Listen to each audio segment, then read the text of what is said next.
আসসালামু আলাইকুম এভরিওয়ান। স্যামরিনস মম ব্লগ চ্যানেলের পক্ষ থেকে নতুন আরেকটি ব্লগে সবাইকে জানাই আবারও অভিনন্দন। আশা করছি যে যেখান থেকে আমার আজকের এই ব্লগটা দেখছেন সবাই মহান আল্লাহ তাআলার অশেষ রহমতে ভালো আছেন, সুস্থ আছেন।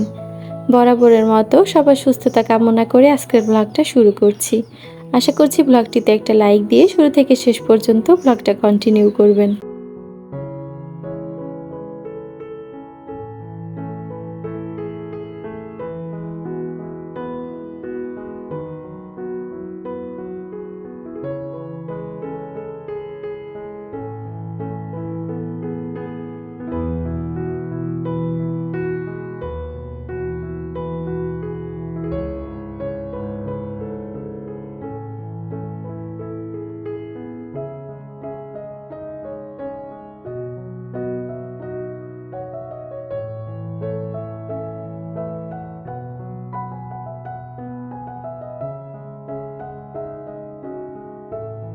আজকে আর কোনো অলসতা করিনি। আজকে সকালে উঠেই ব্রেকফাস্টের জন্য রুটি বানিয়ে নিয়েছি, আর রাতের সবজি ছিল, তাই আলাদাভাবে আর রুটি দিয়ে খাওয়ার জন্য কোনো কিছু করিনি। ডিম ভেজেছিলাম, আর আমি এই তো কলা দিয়ে রুটিটা খেতে বেশি পছন্দ করি। আমার কাছে সবজি, ডিম ভাজি এগুলা দিয়ে রুটি খেতে খুব একটা বেশি ভালো লাগে না, আর চায়ের সাথে পরোটাটাই আমার কাছে মনে হয় বেস্ট। তো যেহেতু রুটি বানিয়েছি তাই কলাও ঘরে ছিল।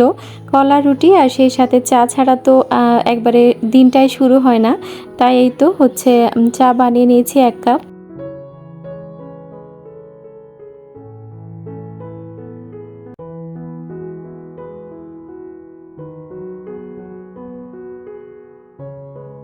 কিছু, কিছু সময় দেখবেন একাকিত্ব কিন্তু অনেক বেশি পছন্দনীয় হয়ে ওঠে। বেশ কিছুদিন যাবৎ আমার মনে হয় যখন একা, একা থাকি বা যে সময়টুকু নিজে টাইম দিই, এক কথায় একাকিত্বটাই আমার বেশি পছন্দের হয়ে গেছে। হয়তোবা বয়সের কারণেও হতে পারে, নয়তোবা পরিস্থিতিতে মানুষের পছন্দের এক রকম পরিবর্তন হয়। তো একাকিত্ব যে সবসময় খারাপ সেটা না। কখনো দেখবেন একাকিত্বও কিন্তু অনেকটাই ভালো লাগার একটা বিষয় হয়ে ওঠে। তো যার পছন্দ বা যার অনুভূতির দিক থেকে সেটা আরকি নির্ভর করে। তবে বেশ কিছুদিন হলো আমার কাছে মনে হয় একাকিত্বটাই আমি বেশি এনজয় করি।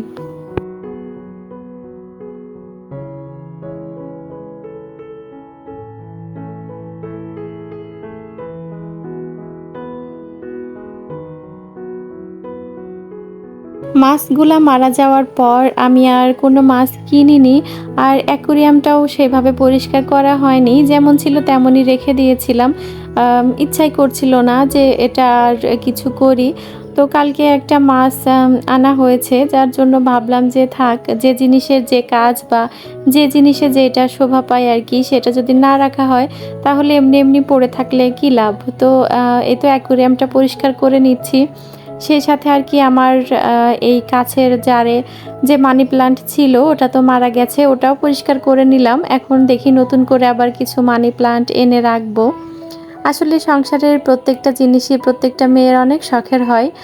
আর বিশেষ করে আমাদের মতো মধ্যবিত্ত যারা আছে তাদের সীমিত অর্থের ভেতর দিয়ে একটু করে হচ্ছে একেকটা শখ পূরণ করা হয়। তো আমার কাছে আমার এই অ্যাকুরিয়ামটা যখন কিনেছিলাম তখন এটা কিন্তু অনেক শখ করে কিনেছিলাম। হ্যাঁ, হতে পারে এটা অনেক ছোট্ট, কিন্তু তারপরেও এটা আমার শখের। তো সেই জায়গা থেকে আর কি ভাবলাম এভাবে ফেলে না রেখে আবার একে আগের অবস্থানে ফিরিয়ে নিয়ে যাই। তো ১ম যেদিনে অ্যাকুরিয়ামটা কিনে এনেছিলাম বা এখানে মাছ এনেছিলাম ২ টা, না ৩ টা মাছ দেয়া হয়েছিল। তো আজকে আমার সেই ১ম দিনের কথা কেন জানি না মনে হচ্ছিল।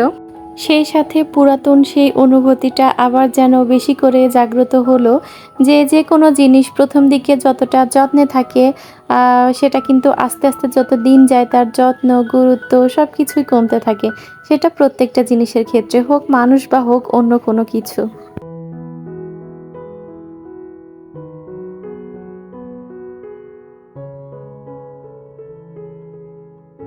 আমার মেয়ের কাণ্ড আপনাদেরকে একটু দেখাই।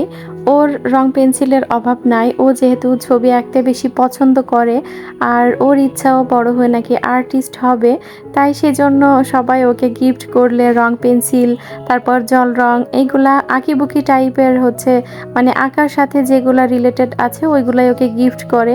তো যার জন্য ওর রং পেন্সিল, জল রং এগুলার আর কি কোনো অভাব নাই, এখানে সেখানে ছড়িয়ে ছিটিয়ে থাকে। ও তো অবশ্যই ওইগুলা গোছাবে না, তাই আমাকে সবসময় গুছিয়ে রাখতে হয়।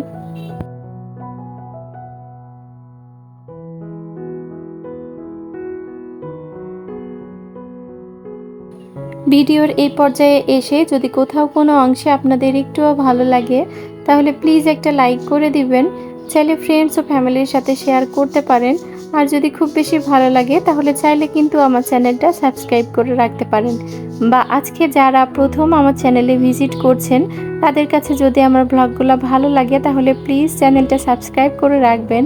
যদি চ্যানেলটা সাবস্ক্রাইব করেন তাহলে পাশে থাকা বেল বাটনটির অল অপশনে ক্লিক করে রাখবেন, যাতে করে আমি নতুন কোনো ভিডিও আপলোড করার সাথে সাথে তার নোটিফিকেশন আপনাদের কাছে পৌঁছে যায় আর আপনারা আপনাদের সময় মতো সেটা দেখে নিতে পারেন। আর আপনারা যারা অলরেডি এই কাজগুলো করে আমার পাশেই আছেন তাদেরকে জানাই অসংখ্য অসংখ্য ধন্যবাদ।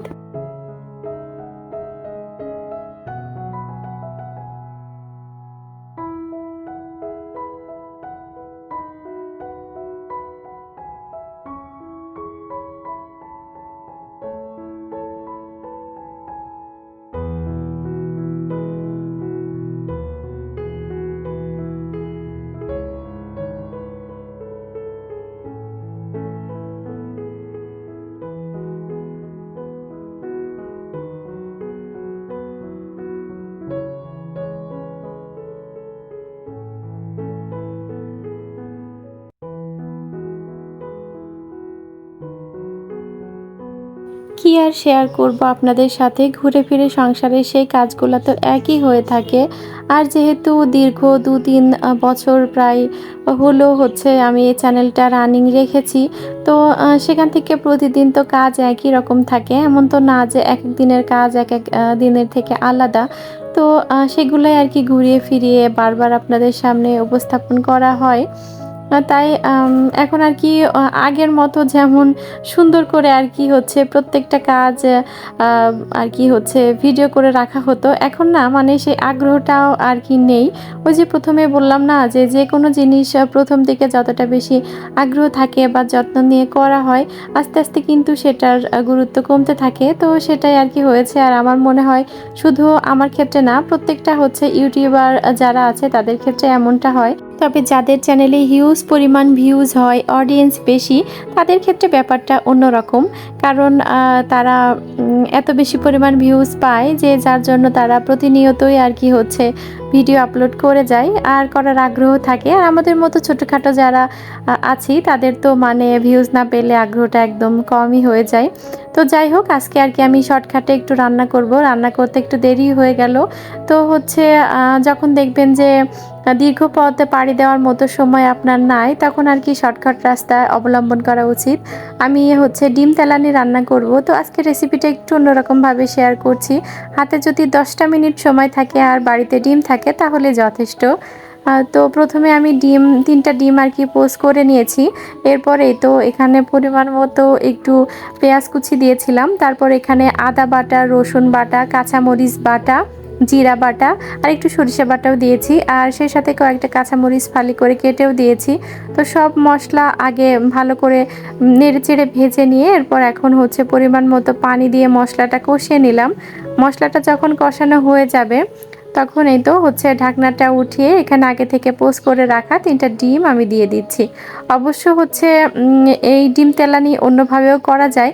মশলা কষানোর পর যখন একবারে ঝোলের পানি দেওয়া হয় তখন আর কি যেভাবে পানি পোস্ট করা হয় ডিম, ওভাবে করেও করা যায়। তবে আমার কাছে মনে হয় তেলের ওপরে পোস্ট করে নিয়ে যদি এই রান্নাটা করা হয় তাহলে কিন্তু সেক্ষেত্রে স্বাদটা আরও বেশি আসে। তো আপনারাও চাইলে কিন্তু খুব সহজে ঝটপট এই রেসিপিটা ট্রাই করে দেখতে পারেন। আশা করছি আপনাদের কাছেও ভালো লাগবে। তো ডিমটা দেওয়ার পর এখন এই তো পরিমাণ মতো পানি দিয়ে ঢাকনা দিয়ে আর কি হচ্ছে রান্না করে নিয়েছি। ব্যাস 10 মিনিটে রেডি হয়ে গেল আমার মজাদার ডিমের এই রেসিপিটা। তো তো যাই হোক, আজকের ব্লগটা কেমন লাগলো অবশ্যই কমেন্টের মাধ্যমে জানাতে ভুলবেন না। সবাই ভালো থাকবেন, সুস্থ থাকবেন। আল্লাহ হাফেজ, আসসালামু আলাইকুম।